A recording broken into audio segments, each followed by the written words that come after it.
Hər vaxtınız xeyir, hörmətli dinləyicilər və bizi sonradan Dalğa FM-in YouTube kanalında izləyəcək tamaşaçılar. Efirdə Zəfər yolu verilişidir. Həftənin hər çərşənbə günü 1 saat ərzində Qarabağ və Şərqi Zəngəzurdan danışırıq. Verilişimizin qonaqları ilə bu istiqamətdə müxtəlif müzakirələr aparırıq.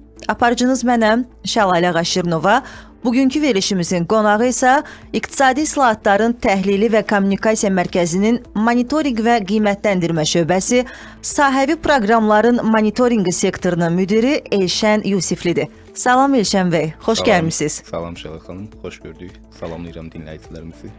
Çox sağ olun. Elşən bəy, artıq biz 5 ilə yaxındır ki, Qarabağ və Şərqi Zəngəzura böyük qayıdışımızı həyata keçiririk. Və təbii ki, orada möhtəşəm infrastruktur qurulur.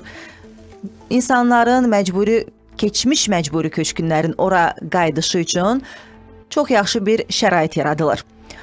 Biz soruşmaq istəyərdik, böyük qayıdış prosesi mahiyyət etibarı ilə nəyi ifadə eləyir və dövlət bu prosesi hansı strateji baxış üzərində qurur? Təşəkkür edirəm. Düşünürəm ki, verilişimizin açılışı olaraq çox fundamental və vacib bir suala toxunduq. İlkin olaraq bu məsələyə münasibət bildirmək üçün demək istəyərdim ki, biz gələcək perspektivlərdən danışmaq zərurətində isə məncə yaxın tarixə bir qısa baxış etmək bunun üçün vacibdir. Əlbəttə, buyurun. Bu istiqamətdə bildiyimiz kimi təxminən 30 ilə yaxın bir müddət ərzində Azərbaycan Respublikasının beynəlxalq səviyyədə tanınan torpaqları düşmən işğal altında qalmışdır.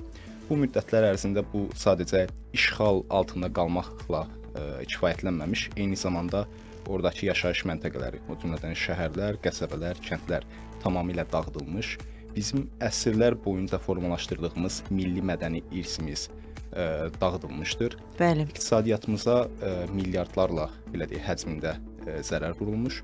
Eyni zamanda xüsusilə 1 milyondan artıq əhali məcburi köçkün və qaçqın belə deyək, statusuna dəyişdirilmişdir, belə deyək.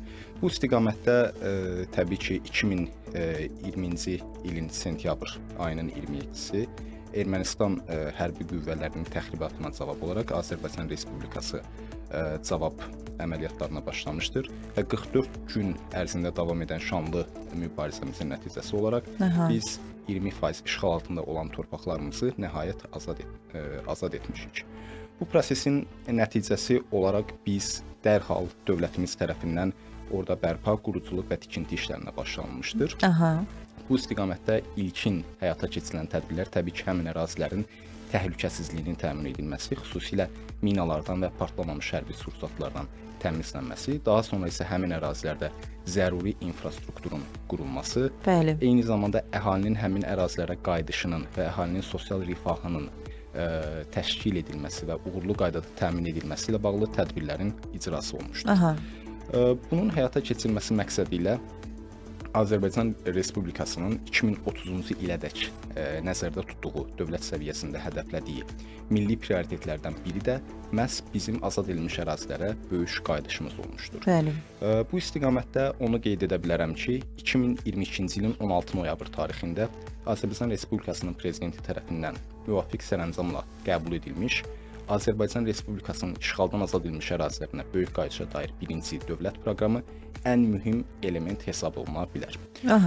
Böyük qayıdışa dair birinci dövlət proqramı özündə bir sıra vacib tədbirləri, o cümlədən qeyd etdiyimiz kimi ərazilərdə təhlükəsiz yaşayışın təşkili, bu istiqamətdə mina təmizləmə işlərinin həyata keçirilməsi, zəruri infrastrukturun, o cümlədən kommunal təsərrüfatın qurulması, ərazilərə əhalinin dayanıqlı və davamlı qayıdışının təmin edilməsi kimi bir sıra vacib elementləri əhatə etmişdir.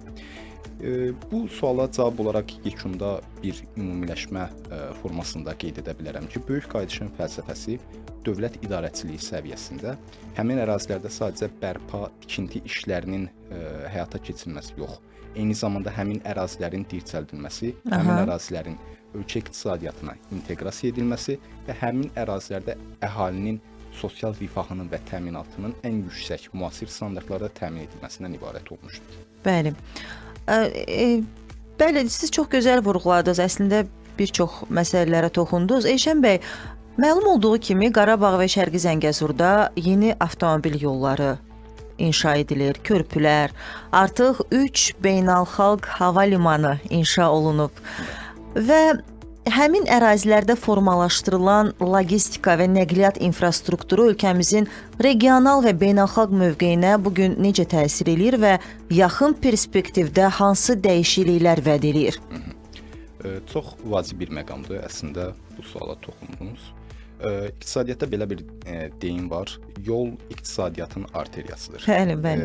Yəni bu o deməkdir ki, əgər biz hansısa bir ərazidə, xüsusilə də post-konflikt dövründə işlər həyata keçirilən bir ərazidə həyatı yenidən bərpa etmək, dirçəltmək istəyiriksə, ilkin qaydada həmin ərazidə yol nəqliyyat infrastrukturunun qurulması vacibdir. Bəli. Təbii ki, bu istiqamətdə bizim bəhs etdiyimiz Böyük Qayıdışa dair birinci dövlət proqramında yol nəqliyyat infrastrukturunun, o cümlədən logistika infrastrukturunun qurulması əsas prioritet istiqamətlərdən biri olaraq hədəflənmişdir. Bununla bağlı dövlət siyasətinin əsas mahiyyətinə toxunacaq olarsaq, mən onu qeyd etmək istəyirəm ki, bu ərazilər, xüsusilə də Qarabağ və Şərqi Zəngəzur iqtisadi rayonları artıq periferiya, yəni hansısa kənarda qalan bir region olaraq yox, ölkənin ümumi iqtisadiyyatına, nəqliyyat sisteminə inteqrasiya olmuş qovşaq funksiyalarını həyata keçirəcəkdir və Böyük Qayıdış çərçivəsində həyata keçiriləcək işlərdə bütün bu vacib prinsip əsasında icra edilməkdədir. Bu istiqamətdə düşünürəm ki, görülmüş işlərə toxunmaq çox vacib olar, çünki bu bizim dinləyicilərimizdə elə özümüzdə də müəyyən əhəmiyyətli təəssürat yaradacaqdır. İlkin olaraq sizin də qeyd etdiyiniz kimi azad edilmiş ərazilərdə qısa müddət ərzində 3 beynəlxalq hava limanı tikilmiş və hər biri artıq istifadəyə verilmişdir. Bunlardan Füzuli hava limanı, Zəngilan hava limanı və 2025-ci ilin 28 may tarixində istifadəyə verilmiş Laçın beynəlxalq hava limanı mühüm nümunələrdir, belə qeyd edək. Bu hava limanlarının istifadəyə verilməsi sadəcə sərnişin və yaxud yük daşımasının həyata keçirilməsi kimi qiymətləndirilməli deyil. Bu əslində regionun Qarabağ və Şərqi Zəngəzur iqtisadi rayonlarının ölkə iqtisadiyyatına inteqrasiyası, eyni zamanda ölkəmizin qlobal çərçivədə, qlobal regionda tranzit əhəmiyyətini artıran ən mühüm layihələr kimi qiymətləndirilə bilər. Daha sonra mən istəyərdim ki, sizin də qeyd etdiyiniz kimi, digər mühüm, bu istiqamətdə olan digər mühüm layihə avtomobil yollarından bir qədər bəhs edək. Ümumilikdə dövlət proqramı çərçivəsində 3500 kilometrdən artıq avtomobil yolunun inşası nəzərdə tutulmuşdur ki, hazırda bunun da əhəmiyyətli hissəsi həyata keçirilməkdədir, davamlı formada. Avtomobil yollarının istifadəyə verilməsi, bu istiqamətdə intensiv işlərin həyata keçirilməsi regionumuzun ölkə iqtisadiyyatına və o cümlədən qlobal iqtisadiyyata inteqrasiyası baxımından çox mühüm əhəmiyyət daşımaqdadır. Elşən bəy, bizim bir məqamda qaldı dəmir yolları. Zəhmət olmasa biz bir balaca reklam fasiləsinə ayrılaq. Reklam fasiləsindən sonra dəmir yollarından danışarıq. Tamam. Dalğa FM-ə yeni qoşulan dinləyiciləri salamlayırıq. Zəfər yolu verilişindəsiz. Verilişimizin bugünkü qonağı İqtisadi İslahatların Təhlili və Kommunikasiya Mərkəzinin Monitorinq və Qiymətləndirmə şöbəsi sahəvi proqramların monitorinqi sektorunun müdiri Elşən Yusiflidir. Elşən bəy, biz qalmışdıq, deməli, reklam fasiləsinə ayrılmamışdan qabaq logistika və nəqliyyat infrastrukturundan danışırdıq. Avtomobil yollarından danışdıq, hava limanlarından danışdıq. İndi isə sıra dəmir yollarındadır. Buyurun, söz sizdədir. Təşəkkür edirəm. Şəhla xanım qeyd etdiyiniz kimi, biz nəqliyyat logistika sahəsindən danışırıqsa, Qarabağ və Şərqi Zəngəzur regionunda ən mühüm əhəmiyyətə və fundamental vacibliyə sahib olan sahələrdən biri də dəmir yol nəqliyyatıdır. Bildiyiniz kimi, azad edilmiş ərazilərdə dəmir yol nəqliyyatının bərpası, tikintisi, o cümlədən istifadəyə verilməsi istiqamətində çox mühüm tədbirlər həyata keçirilməkdədir. Bildiyiniz kimi, əslində keçən il biz Bərdə-Ağdam dəmir yolu artıq tamamilə istifadəyə verilmişdir. O cümlədən belə deyək, Ağdam şəhərində dəmir yol stansiyası və mühüm belə deyək, multimodal daşımalara imkan verən bir avtovağzal kompleksi istifadəyə verilmişdir. Eyni zamanda bununla yanaşı Qarabağ və Şərqi Zəngəzur regionunda icra edilən ən mühüm və nəhəng dəmir yol layihələrindən biri də Horadiz-Ağbənd dəmir yol layihəsinin icrasıdır. Bu istiqamətdə də işlər kifayət qədər sürətlə, intensiv formada davam etdirilməkdədir. Ümumilikdə dəmir yol infrastrukturuna və ərazinin nəqliyyat funksionallığına toxunduqda əsas bir prinsipə diqqət çəkmək istəyərdik ki, bu ərazilərdə icra edilən işlər tamamilə müasir standartlara uyğun olaraq eyni zamanda da əhalinin və digər bu xidmətlərdən istifadə edəcək tərəflərin rahatlığına yönəldilmişdir. Bayaq da qeyd etdiyim əslində multimodal termini bununla da bağlıdır ki, necə ki biz Ağdam avtovağzal kompleksi və dəmir yol stansiyası nümunəsində gördüyümüz kimi insanlar dəmir yol nəqliyyatından istifadə etdikdən sonra, stansiyaya çatdıqdan sonra avtomatik olaraq avtovağzal kompleksinə əlavə vaxt, əlavə məsrəf xərcləmədən rahat qaydada keçid edə bilərlər. Bu da həm belə deyək, vətəndaşların, o cümlədən də digər tərəflərin rahatlığına fokuslanmış bir rahat və müasir şərait yaradılıb. Doğru. Bəli. Tamamilə doğru. Belə deyək, biz əslində nəqliyyat logistika sahəsində görülmüş işləri, həm avtomobil yolları, dəmir yolları, eyni zamanda beynəlxalq hava limanları barədə ümumi fikirlərimizi ümumiləşdirdikcə belə bir qənaətə gələ bilərik ki, bu istiqamətdə görülmüş işlər nəinki regionun, o cümlədən Azərbaycanın bu ərazilərdə qlobal miqyasda tranzit əhəmiyyətinin tamamilə artırılmasına yönəlmiş fəaliyyətlərdən ibarətdir. Və biz İqtisadi İslahatların Təhlil və Kommunikasiya Mərkəzi olaraq monitorinq və qiymətləndirmə fəaliyyətlərimizin nəticəsində, eyni zamanda təhlillərimizə əsasən bu qənaətə gəlirik ki, qısa müddət ərzində bu fəaliyyətlərin nəticəsi Azərbaycanın tranzit əhəmiyyətinin daha da artırılmasına, eyni zamanda ölkə segmentində bizim qeyri-neft ümumi daxil məhsul həcmimizin yüksəldilməsinə gətirib çıxaracaqdır. Böyük qayıdış çərçivəsində azad edilmiş ərazilər üçün hansı iqtisadi inkişaf modeli nəzərdə tutulur? Bu da çox yerində bir sualdır əslində. Bildiyiniz kimi bizim bəhs etdiyimiz yollar, nəqliyyat infrastrukturu, digər zəruri belə deyək, tikililər əslində bünövrə funksiyasını yerinə yetirir. Sadəcə bünövrədən əlavə olaraq əgər biz həmin ərazilərdə dayanıqlı və davamlı yaşayışın, iqtisadi inkişafın davamlılığını hədəfləyiriksə, biz orada dayanıqlı iqtisadi model qurmalıyıq, belə deyək. Bu iqtisadi model hal-hazırda Qarabağda 3 əsas prinsip əsasında həyata keçirilir. Bunlardan biri planlı sənayeləşmə, ikincisi özəl sektorun fəallığının artırılması və digər isə həmin ərazilərin, Qarabağ, Şərqi Zəngəzur iqtisadi rayonlarının ümumi ölkə iqtisadiyyatına reinteqrasiyasına yönəldilmiş fəaliyyətlərdən ibarətdir. Burada əslində bizim toxuna biləcəyimiz vacib məqamlardan biri əhalinin geri qayıdışı zamanı orada müvafiq infrastrukturun hazır olması və bununla yanaşı əhalinin məşğulluğunun da təmin edilməsi. Bəli, əlbəttə. Bu istiqamətlərdə tədbirlərin gücləndirilməsindən ibarətdir. Biz əgər iqtisadi model və iqtisadi fəaliyyətdən danışırıqsa, təbii ki, Qarabağ və Şərqi Zəngəzur regionunda toxunmalı olduğumuz nümunələrdən ən vacib nümunələrdən biri hər halda sənaye parklarıdır. Bildiyiniz kimi Ağdam Sənaye Parkı və eyni zamanda Cəbrayıl rayonunda fəaliyyət göstərən Araz Vadisi İqtisadi Zonası sənaye parkları bu istiqamətdə ən önə çıxan nümunələrdən biridir. Sənaye parkları, belə deyək, sahibkarlar, istehsal fəaliyyəti ilə məşğul olmaq istəyən qurumlar üçün hazır platforma rolunu oynayır. Orada yaradılmış şərait infrastrukturdan əlavə olaraq eyni zamanda dövlət tərəfindən həmin parklarda fəaliyyət göstərən tərəflərə verilmiş imtiyazlar, güzəştlər bu istiqamətdə çox vacib, mühüm əhəmiyyət kəsb edir. Bir də onu qeyd etmək istəyərdik ki, hal-hazırda sənaye parklarında təxminən 50 rezident və 6 qeyri-rezident fəaliyyət göstərməkdədir. Bu rəqəmlər təbii ki, müsbətə doğru davamlı formada dinamik olaraq artmaqdadır.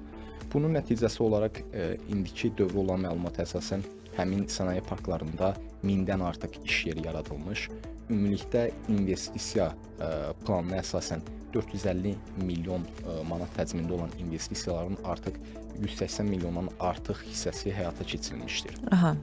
Bir də digər tərəfdən əlavə etmək istəyərdim ki, bir monitorinq qurumu olaraq bizim üçün çox maraqlı olan göstəricilərdən biri də odur ki, artıq indiki dövrdə azad edilmiş ərazilərdə fəaliyyət göstərən sənaye parklarının istehsal fəaliyyətinin həcmi artıq 900 milyon manatdan artıq təşkil edir.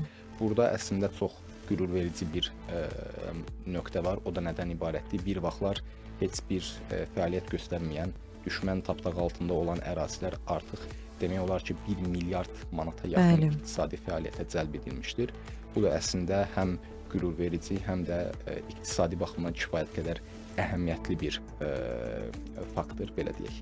Ümumilikdə biz dövlət proqramının idarə edilməsi və siyasi baxışı nəzərə aldıqda onu qeyd edə bilərik ki, iqtisadi modelin qurulması böyük qayıdış çərçivəsində müəyyən bir iqtisadi dəyər zəncirinə əsaslanmışdır. Bu nə deməkdir? Yəni, həmin ərazilərdə fəaliyyət göstərən sənaye parklarını sadəcə iri müəssisələrin, iri istehsal subyektlərinin hədəfində olmalı deyil və əslində belə də deyil. Çünki həmin ərazilərdə fəaliyyət göstərən istehsal subyektlərinə xam mal və yaxud digər zəruri materialların istehsalı ilə, təminatı ilə məşğul olan kifayət qədər kiçik və orta biznes subyektlərdə fəaliyyət göstərməkdədir.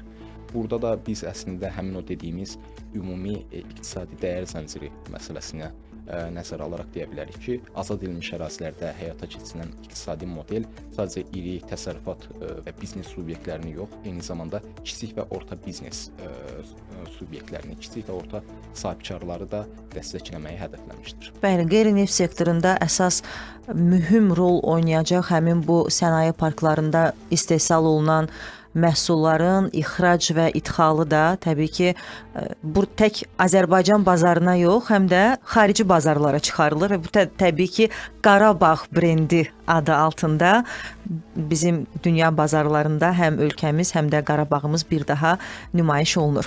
Siz məşğulluqdan danışdınız, infrastrukturdan danışdınız. Elə yeri gəlmişkən, demək, sual vermək istərdim ki, təbii ki, böyük qayıdış biz deyirik.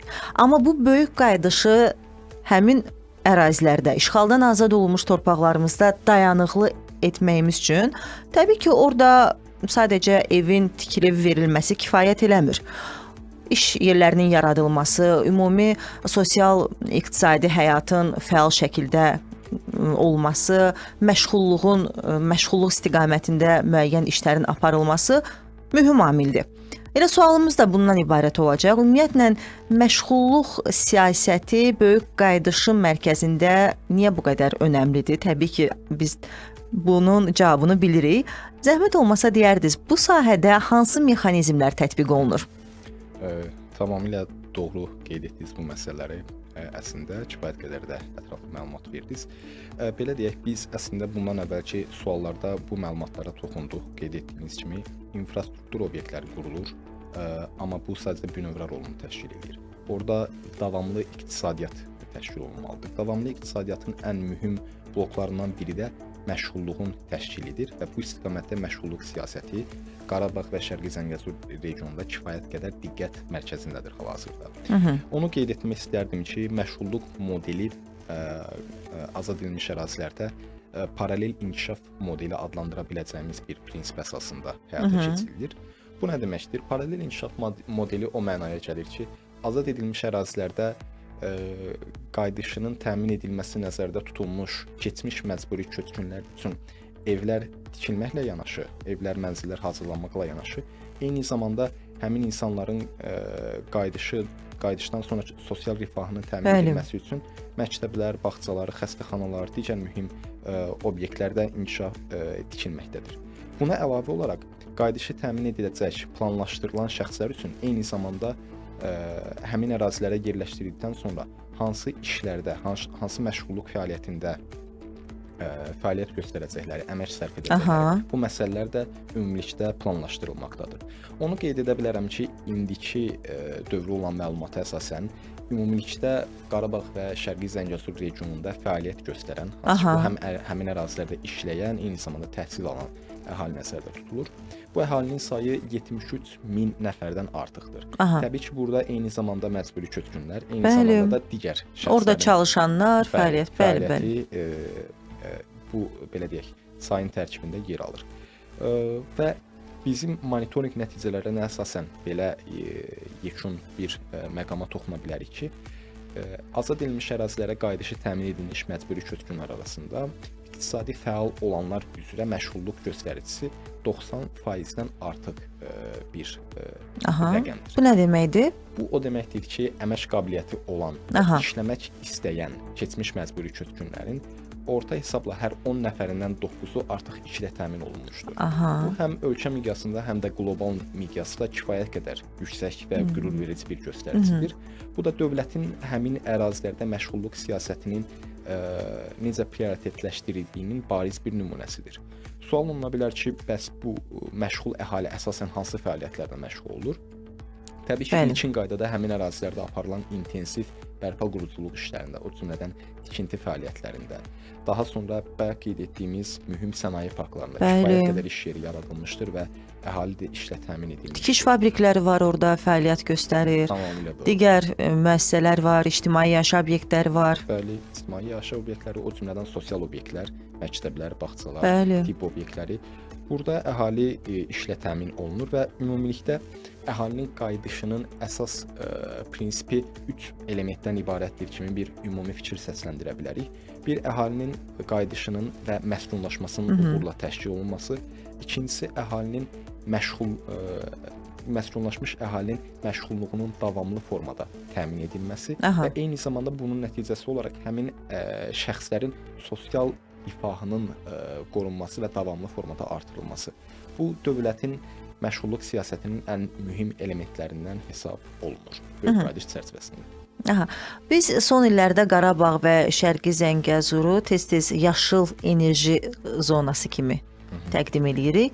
Azad edilmiş ərazilərdə formalaşdırılan enerji infrastrukturu və bərpa olunan enerji layihələri ölkəmizin enerji təhlükəsizliyi, iqlim hədəfləri və regional enerji bazarındakı mövqeyinə necə təsir göstərəcək? Çox yerində və aktual bir sualdır. Bildiyimiz kimi hal-hazırda ümumilikdə bütün dünya miqyasında enerji çərçivəsində bir keçid dövrü yaşayır. Daha çox hal-hazırda dövlətlərin siyasətləri bərpa olunan enerji mənbələrinin üzərinə fokuslanmaqda davam etdirilir. Bu istiqamətdə də təbii ki, Azərbaycan bir COP29-a ev sahibliyi etmiş bir dövlət kimi bu məsələdən kənar qala bilməzdi. Bu məsələ eyni zamanda öz təsirini böyük qayıdış çərçivəsində də göstərməkdədir. Bildiyiniz kimi azad edilmiş ərazilərdə həm Qarabağ, həm də Şərqi Zəngəzur iqtisadi rayonlarında olan rayonlar kifayət qədər yüksək səviyyədə bərpa olunan enerji mənbəyi potensialına sahibdir. Bu potensialın nümunələri nələrdir? Günəş enerjisi, külək enerjisi, eyni zamanda hidroenerji. Bu potensialı nəzərə alaraq dövlət siyasəti bu istiqamətdə bərpa olunan enerji mənbələrinin potensialının reallaşdırılmasına tamamilə prioritetləşdirdiyi sahələrdən biridir. Bunun üçün dinləyicilərimizdə daha yaxşı təəssürat yaranması üçün bir neçə belə deyək, göstəriciləri səsləndirmək düşünürəm ki, faydalı olar. Kiçik bir fasilə verəcəyik. Sadəcə bir reklam fasiləsindən sonra yenidən Zəfər yol verilişindəyik. Dalğa FM-ə yeni gələn dinləyiciləri salamlayırıq. Efirdə Zəfər yol verilişidir. Verilişimizin bugünkü qonağını xatırlatmaq istəyirəm. İqtisadi İslahatların Təhlili və Kommunikasiya Mərkəzinin Monitorinq və Qiymətləndirmə şöbəsi sahəvi proqramların monitorinqi sektorunun müdiri Elşən Yusiflidir. Elşən bəy, buyurun. Təşəkkürlər Şəlax xanım. Biz deməli enerji mənbələrindən danışdıq və daha çox azad edilmiş ərazilərdə bərpa olunan enerji mənbələrinin potensiallarının reallaşdırılmasının dövlət səviyyəsində nə qədər prioritet sahələrdən olduğuna toxunduq. Bu istiqamətdə mən bir sıra vacib rəqəmləri səsləndirmək istəyirəm. Buyurun. Çünki bu görülmüş işlərin əhəmiyyəti və həcminin canlandırılması və anlaşılması üçün kifayət qədər vacibdir. İlkin olaraq azad edilmiş ərazilərdə istifadəyə verilmiş su elektrik stansiyalarının sayı 40-a yaxındır. Bundan əlavə 14 yarım stansiya fəaliyyəti bərpa edilmişdir. Eyni zamanda tikinti işləri həyata keçirilib tamamlanmışdır. 4 su anbarı tamamilə belə deyək, tam formada tikintisi tamamlanmış və istismar olunmaqdadır. Bu da ərazinin həm enerji, eyni zamanda su təminatının reallaşdırılmasında kifayət qədər mühüm bir göstəricidir. Ümumilikdə azad edilmiş ərazilərdə çəkilmiş yüksək gərginlikli elektrik veriliş xəttlərinin uzunluğu isə 1000 kilometrdən artıqdır. Bununla yanaşı ərazilərin qaz təchizatının həyata keçirilməsi istiqamətində 6 magistral qaz xəttinin tikintisinin başa çatdırılması və istifadəyə verilməsi reallaşdırılmışdır. Bu istiqamətdə son toxunmaq istədiyim məqamlardan biri də odur ki, buyurun. Azad edilmiş ərazilər artıq sadəcə enerji təminatı və istehsalı regionu kimi yox, eyni zamanda ölkəmizin, Azərbaycan Respublikasının bir enerji qovşağı kimi mühüm funksiyanı yerinə yetirməkdədir. Bu eyni zamanda həm həmin ərazilərin günəş, külək və hidroenerji potensialının reallaşdırılmasında, eyni zamanda da ölkəmizin enerji təhlükəsizliyinin artırılmasında ən mühüm məqamlardan biri kimi nəzərə alına bilər. Təşəkkür edirik, ətraflı cavab verdiniz. Elşən bəy, böyük qayıdış üçün ayrılan büdcə vəsaitlərindən danışaq biraz. Büdcə vəsaitlərinin fiskal dayanıqlılıq və uzunmüddətli inkişaf prioritetləri baxımından necə planlaşdırılır və necə idarə olunur? Əslində çox maraqlı bir və vacib bir məqamdır. Çünki bildiyimiz kimi bəhs etdiyimiz görülmüş işlər, həyata keçirilmiş layihələr kifayət qədər maliyyə tutumlu, maliyyə vəsaiti tələb edən məsələlərdir. Bu istiqamətdə təbii ki, dövlət tərəfindən həyata keçirilən maliyyə vəsaitinin bölüşdürülməsi, icrası və xərclənməsi siyasəti bütünlükdə uzunmüddətli strateji planlaşdırmaya əsaslanan bir prinsip əsasında reallaşdırılmaqdadır. Burada əsas 3 elementi qeyd edə bilərəm ki, maliyyə vəsaitinin ayrılması və xərclənməsi azad edilmiş rayonlar nümunəsində fiskal dayanıqlılıq, mərhələlilik və nəticə yönümlülük prinsiplərinə əsaslanmaqdadır. Bu da o mənaya gəlir ki, azad edilmiş ərazilərə xərclənən və ayrılan vəsaitlər ümumi ölkə iqtisadiyyatının dirçəldilməsinə, eyni zamanda layihələrin qısa müddətli kampaniyalar formasında deyil, ümumi uzun müddətli iqtisadi hərəkətlilik prinsipi ilə və təbii ki, yekunda ciddi əhəmiyyət kəsb edən nəticələrə nail olunmaq prinsipləri əsasında formalaşdırılır. Bu istiqamətdə bəzi rəqəmlərə toxunacaq olarsaq onu qeyd edə bilərik ki, 2020-2025-ci illərdə ümumilikdə dövlət proqramının icrasına dövlət tərəfindən ayrılmış vəsaitin məbləği orta hesabla 21 milyard manatdan artıqdır.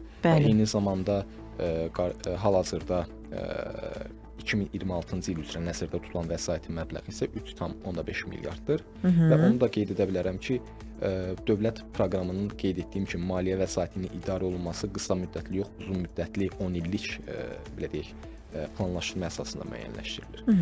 2027-29-cu illərdə azad olunmuş ərazilərdə dövlət tərəfindən ayrılması nəzərdə tutulan vəsaitin məbləği orta hesabla 10 milyard manatı əhatə etməkdədir. Burada əslində biz o məsələyə də toxunsaq yaxşı olar ki, dinləyicilərimiz üçün məlumat, məncə mühüm məlumat kəsb edə bilər ki, bu vəsaitin icrası tam olaraq hansı işlərə sərf olunur.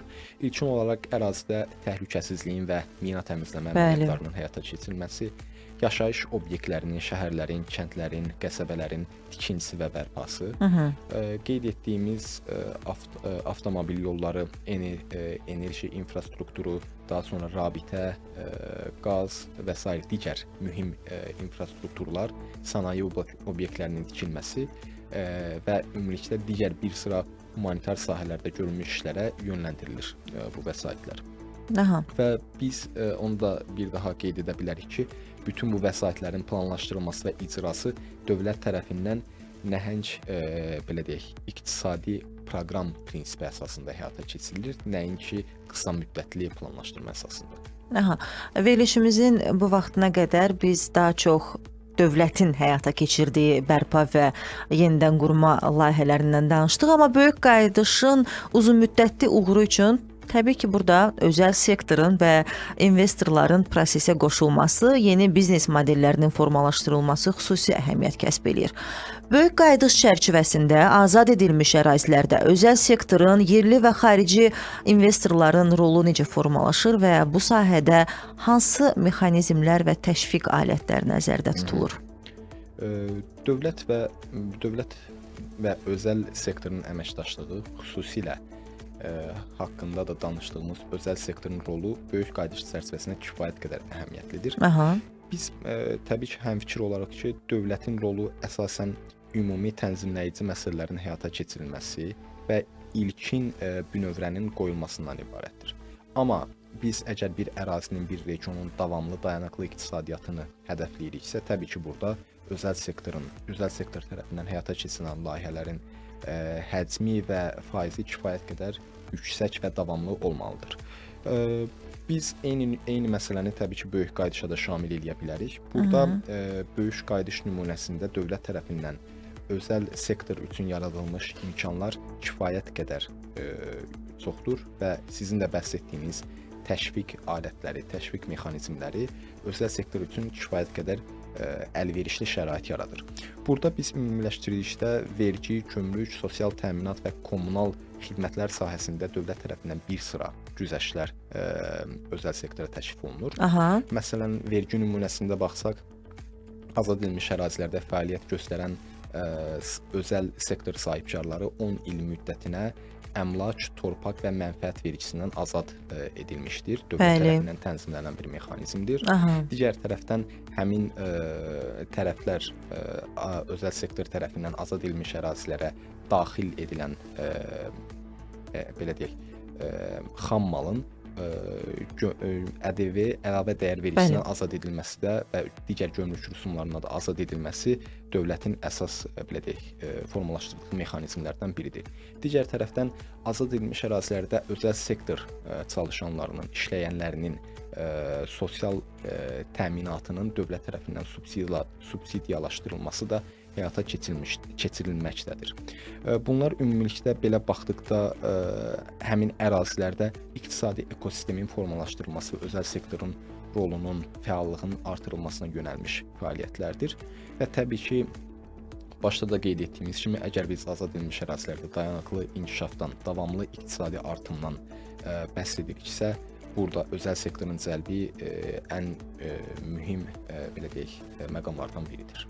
Üstəlik, biz bayaqdan bir neçə istiqamətdə danışdıq, mühüm məsələlərə toxunduq və bütün bu işlərin çox qısa müddətdə, sadəcə 5 il ərzində görülməsi çox təqdirə layiqdir. Artıq verilişimizin sonuna yaxınlaşırıq və sonuncu bir sualımız qalıb. Bir çox insanları maraqlandıran məqamlardan birinə toxunmaq istəyirdim. Böyük qayıdış prosesinin monitorinqi və qiymətləndirilməsi necə aparılır və yaxın illər üçün əsas gözləntilər nələrdir? Təşəkkür edirəm. Düşünürəm ki, həm bizim üçün, həm də ictimaiyyət üçün kifayət qədər maraqlı olan bir sualdır. İlkin olaraq ona toxunaq ki, monitorinq və qiymətləndirmə prosesi niyə vacibdir? Strateji sənədlər, o cümlədən dövlət proqramları sadəcə kağız üzərində yazıldıqda, təbii ki, ortada gözlə görülən mühüm nəticələr müşahidə edilmədikdə hansısa bir real effektdən danışmağımız mücərrəd olar, doğru olmaz. Ona görə də görülmüş işlərin kifayət qədər elmi, iqtisadi əsaslarla monitorinq edilməsi və bu monitorinq nəticələrinin ictimaiyyətə, müvafiq dövlət orqanlarına, rəhbərliyə çatdırılması bu istiqamətdə mühüm əhəmiyyət kəsb edir. Onu qeyd edə bilərəm ki, əvvəldə də qeyd etdiyim kimi Azərbaycan Respublikası Prezidentinin 2022-ci il 16 noyabr tarixli sərəncamı ilə Azərbaycan Respublikasının işğaldan azad edilmiş ərazilərinə böyük qayıdışa dair birinci dövlət proqramının monitorinq və qiymətləndirməsi iqtisadi islahatların təhlil və kommunikasiya mərkəzinə tapşırılmışdır. Biz burada monitorinq prosesini hər hansı bir yoxlanış prosesi kimi başa düşməli deyilik. Monitorinq prosesi görülmüş işlərin təhlil edilməsi, Aha. müvafiq proses ərzində qarşıya çıxan nöqsanların və çətinliklərin aşkar edilməsi, eyni zamanda bu istiqamətdə təhlillərin, tövsiyələrin və müvafiq təkliflərin formalaşdırılmasından ibarətdir. Eyni zamanda monitorinq və qiymətləndirmə prosesinin digər mühüm üstünlüklərindən biri də odur ki, dövlət idarəçiliyi üçün, dövlət tərəfindən qərar verici şəxslər üçün mühüm qərar vermə mexanizmlərini formalaşdırmaqdadır. Aha. Və biz ümumiyyətlə bunu qeyd edə bilərik ki, böyük qayıdış nümunəsində İqtisadi İslahatların Təhlil və Kommunikasiya Mərkəzi olaraq proqramın icrası, görülmüş işləri yaxından və mütəmadi qaydada izləyirik və bizim bu işlər istiqamətində gözləntilərimiz qarşıdakı dövrlərdə proqramın reallaşdırılmasından nəticəsi olaraq həmin ərazilərin ölkəmizin ümumi daxili məhsul həcminə payının artırılması, ərazilərin iqtisadi səmərəli mexanizmlərin reallaşdırılması və nəhayət qeyd etdiyimiz kimi həmin ərazilərin ölkə miqyasında əsas iqtisadi mərkəzlərdən birinə çevrilməsindən ibarətdir. Yekunda onu qeyd edə bilərik ki, dövlət proqramının reallaşdırılması sadəcə tikinti quruculuq işləri ilə ibarət deyil. Eyni zamanda bu nəticələrin təhlili və mühüm optimallaşma fəaliyyətlərinin yerinə yetirilməsindən ibarətdir. Biz İqtisadi İslahatların Təhlil və Kommunikasiya Mərkəzi olaraq bu şanlı zəfər tariximizin belə deyək, bir hissəsi ilə peşəkar səviyyədə məşğul olmaqdan qürur duyuruq və yekunda onu qeyd edə bilərəm ki, bu istiqamətdə proqnozlaşdırılmış məsələlər ümumi ölkə miqyasında çox müsbətdir. Elşən bəy, dəvətimizi qəbul edib verilişimizə gəldiyiniz üçün, suallarımızı ətraflı cavablandırdığınız üçün sizə təşəkkür edirik. Sizinlə mən idim Şəlalə Qaşirinova. Gələn həftə eyni gündə, eyni saatda və eyni dalğada yenidən eşidilmək diləyi ilə sağ olun, salamat qalın.